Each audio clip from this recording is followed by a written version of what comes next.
Step 1. Unplug unit. Only work on bakers that are cool. With grids closed, rotate handle to the up position.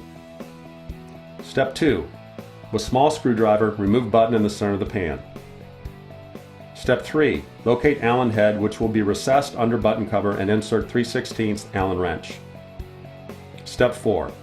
With Allen wrench, loosen bolt by turning counterclockwise until grid clicks and separation is visible. Do not remove bolt from pan. Leave loose grid in place. Step 5.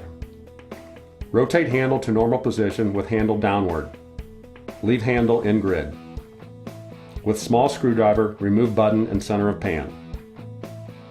Loosen bolt by turning counterclockwise until grid clicks and separation is visible.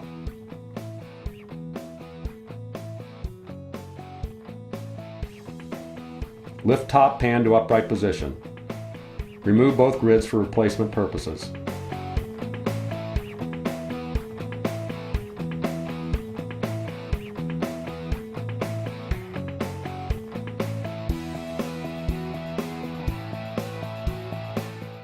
To install new grids, follow steps in reverse order by tightening bolts in a clockwise direction.